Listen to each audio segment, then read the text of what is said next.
Okay, ready to dive into another crazy story. Always. Hit me with it. So, picture this. Okay. A young mother out for a jog, crisp autumn afternoon, you know, quiet neighborhood, safe, Right. Sounds peaceful. and suddenly she's gone. That's Vanished, like no trace. no trace, just Yeah. a bunch of questions and a whole community freaking out. Yeah, that's the stuff of nightmares right there. And this was real. Sherry Papini back in 2016. Oh yeah, I remember hearing about that. Mountain Gate, California. Yeah. Tiny place, but the whole country was watching. This missing mom cases, they just grab you. Totally. Mm. And this one, oh, it had everything. We're talking twists, turns, you name it. Sounds like a movie plot almost. Almost. But it's all too real. And lucky for us, we've got, seriously, this awesome podcast that breaks it all down. All right, so we're using that as our guide today. Exactly. We're going to go deep, figure out what really happened to Sherry. Buckle up then, I guess. Right. So, if you're into true crime, mysteries, all that good stuff, hit that subscribe button before we get started. Yeah. Don't want to miss this one, folks. All right, so back to the beginning. November 2nd, 2016. Shear's 34, stay-at-home mom. Okay, normal life then. Totally normal. Husband, Keith. 2 little kids. Tyler's 4. Violet's 2. Picture perfect family? From the outside, yeah. But, we're going to find out things aren't always what they seem. Right. There's always more to this story. Always. So this day starts like any other. Sherry texts Keith. About? Just a casual thing, coming home for lunch, that kind of stuff. The everyday texts we all send. Yep. And he's like, nah, work's crazy today. Totally normal, right? Totally. Except later, that text becomes a big deal in the investigation. Interesting how the little things can change everything. It's crazy, right? So anyway, later that morning, Sherry goes for a jog. She was a runner. Yeah. Training for a Thanksgiving Day thing. Heads out sometime between 10 and noon. And this is when it all goes wrong. This is it. So Keith gets home that afternoon, expecting the family to be there, but... Nobody's home. Crickets. He starts searching the house, calling for Sherry and the kids. Nothing. Panic sets in. Oh, big time. So he uses that Find My iPhone app, tracks her phone to this spot about a mile away. So there's a little hope there, maybe? Maybe. He gets there, and it gets worse. He finds her earbuds just lying there, phones tangled up in them. Oh, no. And even worse, there's hair caught in the wires. Her hair. That's chilling. Right. That changes everything. Goes from missing person to something bad happened. Yeah, you gotta think the worst at that point. Absolutely. So Keith calls 911. And you can hear the fear in his voice. It's just... Must've been terrifying for him. Let's listen to a bit of that call. It's pretty intense. Okay. After 911 call, audio plays. So that call, that's the start of it all. This huge search starts. The whole community of Mountain Gate gets involved. Then the whole country's watching.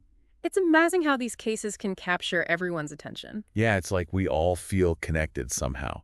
So you've got volunteers everywhere, flyers with Sherry's picture. The media's all over it. A media frenzy, Oh, absolutely.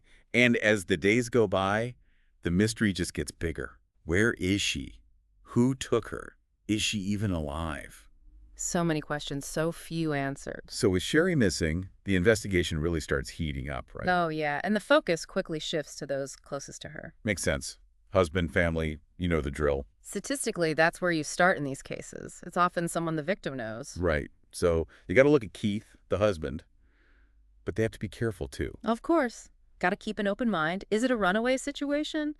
Or is it foul play? Tough spot for the investigator. Yeah. And for Keith, wow, talk about pressure. Can you imagine? National spotlight, everyone's looking at you, your wife's gone, you got kids to worry about. It's a nightmare scenario. And he goes through these intense interviews. Every word he says is analyzed. Brutal. But through it all, he's saying he's innocent, loves his wife, would never hurt her. And both their families, his and Sherry's, they back him up completely. They believe him. That's got to count for something, right? That kind of support. It's powerful. But even with the focus on Keith, the investigators are still digging into Sherry's past. Smart. Got to cover all the angles. And that's when some interesting stuff pops up. Her phone records, they show she's been talking to other men before she disappeared. Okay, hold on. So we got a seemingly devoted husband, but now there are other guys in the picture. Yep. One's this guy from Michigan. They've been texting, kind of flirty, for years. Years. Wow. Yeah. And then there's an ex-boyfriend. And he tells the cops some things that really complicate the picture. Like what? Well, he says Sherry's got a history of making things up. Stories about being abused, that kind of thing. So he's saying she's not always truthful? Maybe even manipulative, you know, trying to get attention, sympathy. So now we don't even know if she's a reliable narrator. Right. Is she a victim? Or is this something else entirely? It's a mess. And then on top of all that, a ransom offer shows up. Out of nowhere. Wait, a ransom? But wouldn't they go to the police? Or the family? Nope. This is different. Someone posts this video online, a direct appeal to the supposed kidnappers. That's strange. Why not just contact the authorities? No one knows. It's bizarre. Adds another layer to the whole crazy situation. It's like someone wants to be part of the story, you know? Maybe. So you've got all this going on. Nobody's sure what to believe anymore. And then, boom, Sherry reappears. Out of the blue. Thanksgiving morning, families are having breakfast, getting ready for the day, and the news breaks. She's alive. Wow. Must have been a huge relief for everyone. The whole country was celebrating. But the relief, it didn't last long. Because of how she was found. Exactly. She wasn't just safe and sound. You know, this was 150 miles from home. She's on the side of the road, chained up. Chained. Like, actually chained. Yeah. Bruised, super skinny, like she hadn't eaten in days. And she's got this brand on her shoulder. A brand. Like burned into her skin. It was horrific. Everyone's thinking, oh God, what did she go through? It's like something out of a horror movie. Totally. And she tells this terrifying story. Says these two Hispanic women kidnapped her, held her captive, abused her. Seems to fit, right? Random violent kidnapping? It happens. Except as she starts giving more details, things start to get a little weird. Things don't quite add up. Okay, so what are we talking about? What didn't fit? So we're looking at Sherry. She's all banged up, got this crazy story. But you said there were problems with it, right? What didn't make sense? Little things. At first, like what she was wearing when it happened. She changes her story. 1 minute it's her running clothes. The next it's a t-shirt and underwear. Yeah, those details, they matter. Totally. And then the restraints. She says she's chained up the whole time, but then later it's zip ties. And she says she breaks free, even bit through one. Never mentioned that before. It's like she's embellishing, making it sound even more dramatic. Maybe. The brand, too. First, it's punishment for trying to escape. Then it's for her buyer. Like she's going to be trafficked. Scary, but does it even add up? It's a lot. And all this time, they're running that DNA from her clothes. That must have blown things wide open. Big time. First, no match in the system. But then, bam, they get a hit. James Reyes, Sherry's ex. Whoa. Hold on. So not only is her story falling apart, but now there's a connection to someone else, not these mystery kidnappers. Yeah. Game changer. So they go to James, and guess what? He spills. Admits to helping Sherry fake the whole thing. Wait, so no kidnapping at all? Nope. James says Sherry contacts him, says she's unhappy, wants to get away from her life. She'd planned it out, sent him money, gave him a place to pick her up, drove to his place in Southern California, stayed there for weeks. Were they like a thing? Yeah. Running off together? James says no, just friends, even claims they slept in separate rooms. Okay, but the injuries, the brand, all that, how does he explain that? This is where it gets even weirder. He says she did it to herself, asked him to help, to brand her, even told him what design she wanted. Said she wanted him to hit a hockey puck off her leg to make a bruise. That's messed up.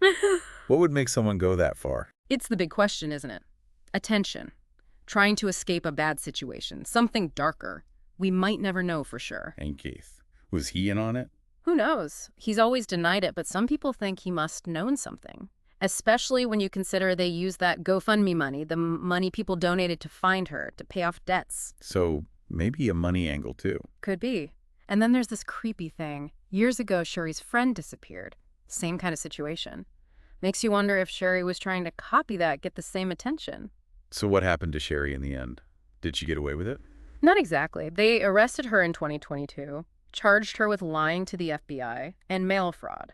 She took a plea deal, admitted it was all fake, had to pay back over $300,000, spent 18 months in prison. Wow. What a crazy story. This whole Sherry Pini thing, it's just wild. Lies, manipulation, people doing anything to get what they want or to run away from their problems. It makes you think, doesn't it, about how easily we believe things, especially when they fit what we already think. Definitely. Got to be careful, question things, look deeper, even when the story seems really sad or scary. That's what we try to do here, Yeah, right? absolutely. The deep dive, we go beyond the headlines, dig into the details, try to figure out what's really going on. So what do you think about all this? What surprised you the most? Let us know in the comments. And if you want more deep dives, more crazy stories, hit that subscribe button. We'll be back with another one soon.